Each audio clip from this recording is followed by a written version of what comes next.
today's episode of the Balancing Hormones Naturally podcast, where we offer actions and steps you can take today to start supporting and balancing your hormones. This is your podcast host, Leah Brueggemann. I am honored and excited to be your guide on your way to better understanding your hormone health and how it affects your everyday life.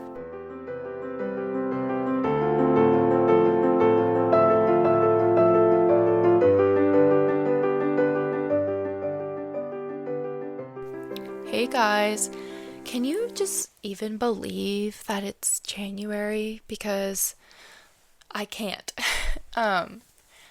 Honestly, I feel like 2020 went by so fast, and I know it was a really hard year for a lot of people, but I personally will say I really did enjoy 2020. I think it also gave a lot of blessings in disguise. But I still can't believe that it's 2021. I can't believe that I'm still in shock about it. And, those new resolutions and everything has to, start being put into effect. And I think sometimes we glorify the new year. We're like, oh, it's a new year, it's a new start. And you know what? Every hour is a new start, you guys. But I wanted to come on here and talk about cervical mucus. I know that you probably shuddered a little bit inside, but I want to talk about vaginal health and cervical mucus because I think that it can tell you so much about your body, and it's not talked about enough, okay? Now, why do I say that? Because I will have clients join the hormone reset or my one-on-one clients, and we'll start talking about cervical mucus, and they have no idea what cervical mucus is. They literally thought that they were having a yeast infection once a month. They were just like, yeah, I just always have yeast infections. And we talk about it. I'm like, okay, that's not a yeast infection. That's just your cervical mucus. That's healthy. We want that. And they're like, what? So I want to talk about vaginal health, what's normal, what's not normal, what you should expect, what we don't like, and kind of go from there. So your cervical mucus should have ups and downs, okay? But it's going to be specific to you, okay? So your peak fertile cervical mucus may not look the same as so-and-so's. Not that you guys are going to be comparing or anything, because that would be kind of gross. But, you can go online and you can Google images of cervical mucus to kind of get an idea. So if it doesn't look exactly like that, I just don't want you to freak out, okay? So typically after menses is over, you will have a dry period, whatever is considered dry for you. So for some people, they may have something that, we call like vaginal slough or here we go again with the words that I cannot speak. But basically, what this is it's just your vagina is self-cleaning, right? So it's never going to be like smelling like butterflies and roses. So if you expect it to smell like butterflies and roses, honey, it's not going to. I hate to break it to you, okay? But it also shouldn't smell horrible. But it is self-cleaning, so don't be using soaps or fancy wipes or any of that stuff is marketed as this is a special soap just to clean your vagina. Tell them no. It's just marketing, trying to get you to buy more stuff. Don't you fall for it. It's self-cleaning. So you may notice maybe a little bit of white, creamy, and that would be what I'm talking about, okay? So you can have that post-menstruation. That can be, you may find that in your underwear or when you're wiping. And then as you head towards ovulation, you should start seeing peak cervical mucus. Now, peak cervical mucus is stretchy and it very much resembles egg whites. So like if you cracked an egg, like a raw egg white, that really resembles peak cervical mucus. It's stretchy. You can stretch it pretty much almost over an inch in your fingers, and it should be lubricative and slippery. So a really good way to get into the habit of checking your cervical mucus is just take a piece of clean toilet paper and before you pee, wipe. And you'll see if you have cervical mucus, you'll be able to actually pick it up off of the toilet paper. I know, I'm probably grossing out so many of you, but you are learning so many valuable things, so we're going to keep going, okay? You also can see it in your underwear sometimes, but a good habit of getting into checking is just to wipe pre-peeing so that you can keep track of it, and you can mark it in your handy dandy Kindora app. So you'll have your peak cervical mucus, you will ovulate, and then your progesterone is going to dry up your cervical mucus, okay? So that is what a typical healthy cycle should look like, okay? Now, let's go into the things that your cervical mucus can tell you, right? Okay, so let's go over Let's go over some more vaginal cell slough. I don't know. I still don't know how to say it. It can be crumbly or white. It can be a little bit like whitey yellow sometimes. And it cannot be stretched. Okay, it has really no scent, like very little to no scent. You are not itchy. And it causes like a dry or a smooth sensation when you're going to wipe. Now, the reason why I said that is because remember, cervical mucus, that's not just vaginal cell slough cleaning itself, is more lubricative, okay? So the cervical mucus typically sometimes has a progression as it heads into your peak cervical mucus. So it will start out creamy white, like hand lotion, and then it typically gets clearer and stretchier, and it's very lubricative, okay? And it has very little to no scent. Again, little to no scent, right? Okay, so that's normal. We can expect that, right? So, what is not normal? What are things that our cervical fluid can tell us, okay? All right, so abnormal, that points to an infection, bacterial, or yeast overgrowth. That can be white, yellow, or green discharge, and it smells like yeasty or fishy. Ugh, gross. And it can appear thick and gummy, kind of like cottage cheese or glue or, something along those lines. And you can actually have it any day of your menstrual cycle, okay?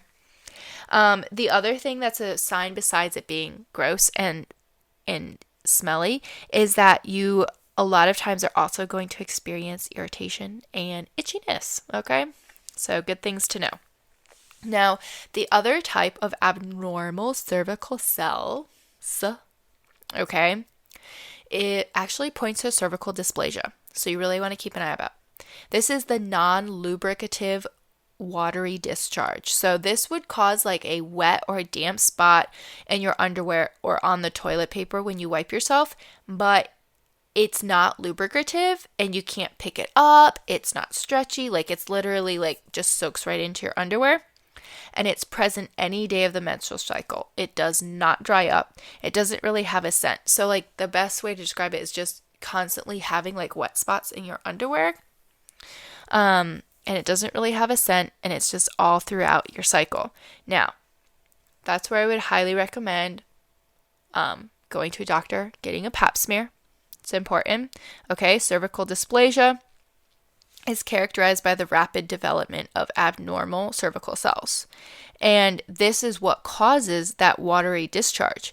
And a lot of times it goes unnoticed unless you're charting your cycles. So how cool is it that you literally will be able to tell all of these things about your health just by tracking your cycle? So if you are noticing this, you absolutely want to go to your doctor and you want to get a pap smear done so that you know what's going on. Now, research does show that cervical dysplasia is associated with a deficiency in folate and other B vitamins. So a lot of times surgery is what's recommended for this. You can reverse abnormal cervical cells without surgery. A lot of times because you, like I said, you have underlying deficiencies in folate, vitamin B12, vitamin A. So I wouldn't just recommend going and buying those supplements and trying to give yourself a Dr. Google makeover. I would absolutely, have your pap smear done and talk to your doctor. And then I would work with somebody who can guide you on how to reverse this naturally, and then also be working with your doctor at the same time. You can have multiple people on your health team. That's always something that's really smart is, multiple minds are going to give you the best results, okay? So you can work with your doctor, you can work with a health coach, you can work with a naturopath, you can work with a holistic nutritionist, you can work with a hormone coach, like endocrinologist. You can have so many people on your health team on your side. So very important to consider, okay? So let's talk about some other things that your cervical mucus can tell you, right? So what if you are not creating any cervical mucus? You're never seeing that peak cervical mucus pre-ovulation. Well, that can also sometimes point to a deficiency, sometimes in vitamin A. A super easy hack for that, you guys, is liver. I know you all just cried a little bit and you think it's so disgusting. I'm so sorry. But liver is really, really high in vitamin A. You want to get grass-fed, grass-finished liver. So amazing for you, okay? If you're pregnant, don't be eating any liver. But if you're not pregnant and you're having issues with cervical mucus, eat some liver.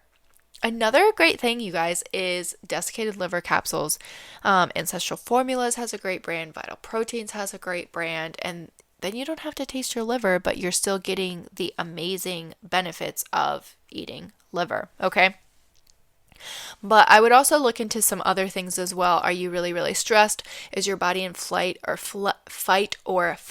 Because, cervical mucus helps sperm get to the egg. And if you're constantly in fight or flight and you're constantly stressed, your body is just going to be like, yeah, I can't get pregnant. I could not handle a pregnancy. So it starts shutting down things like ovulation, like cervical mucus, okay? So it's definitely a check-in to see where my stress levels are at. How am I feeling? Am I dealing with nutrient deficiencies? Am I getting in a hormone-happy meals? Am I having balanced blood sugar? Am I eating to support my hormones? It's definitely something that you want to check in with, okay? And then another sign that your cervical mucus can tell you is if it does not dry up after ovulation. That's telling you that you probably have low progesterone, because progesterone is what dries up your cervical mucus. So again, this is a topic for a whole nother podcast, but when you're dealing with low progesterone, one of the first things that you should look at is your stress levels, because when you are super stressed and your body's pumping out cortisol, it prioritizes making cortisol over reproductive sex hormones, okay? Because your body's going, oh my goodness, I'm being chased by a bear. Even though you may not be being chased by a bear. Maybe you're just working at your office and your job is super stressful, or your kids are driving you crazy. Your body does not know the difference. It doesn't know the difference between famine and a diet. And it also does not know the difference between war and stress. I was going to say something else, but I can't think of it right now. So, your body thinks that you are running from a bear. So, your body does not think that it is a wise time to get pregnant while it's running from a bear. Do you see my logic there? Okay.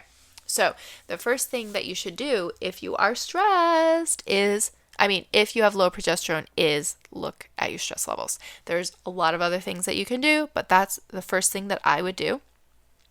Another sign that your cervical mucus can tell you is if it does dry up pre-ovulation, but then you start to get more peak looking cervical mucus pre-period, that's also pointing to some more low progesterone. And it's important to know this because low progesterone can have a factor in miscarriages. So you definitely want to make sure that your progesterone is high enough. It also causes more PMS symptoms. It can cause mood swings. It can cause anxiety. It can cause really bad period cramps. So taking care of your progesterone levels is really, really important. And these are all different signs that are pointing to your health, right? Okay.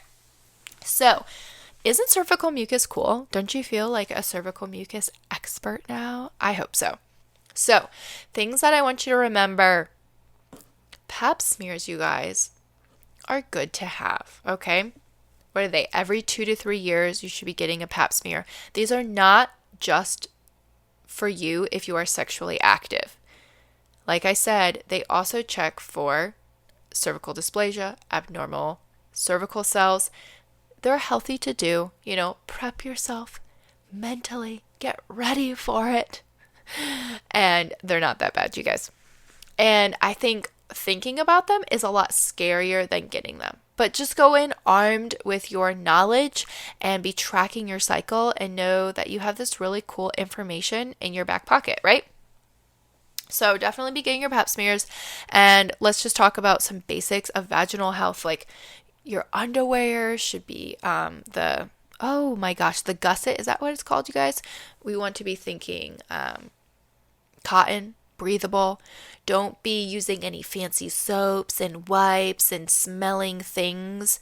Your vagina is self-cleaning. We do not need that stuff. It's not necessary. It can cause irritation. It can cause infection. We don't like it. Your vagina is not going to smell like butterflies and roses, but it also shouldn't smell like smelly fish and like heavy metal, okay? If it's smelling like that, we're dealing with an infection, okay? You definitely want to get to the bottom of that. Yes, you do. But don't ever expect your vagina to smell like sunshine and roses. Like, I don't know where that ever came from, okay? So don't be using those fancy soaps because they are not healthy for your vaginal health. When we're talking about when you're on your period, things you can think about for your vaginal health is organic cotton tampons are going to be really good for you. Your body absorbs what you put on your skin. So if you think about it, you guys, do you really want to be putting sprayed pesticide tampons in your body onto your vagina? That's going to just absorb into your body? No, you don't. So pads, tampons, you want to be looking for organic cotton. I know that a lot of my clients love period underwear, and they also love the Diva cup. And other types of menstrual cups. We have this discussion in the group every couple months in the free group, Balancing Hormones Naturally, which are more than welcome to join. And we discuss like the different types of menstrual products that you can have and what are people's favorites. And they give advice. And I just love that they can do that for each other. So anyways, that is my 2 cents on vaginal health that you can start incorporating.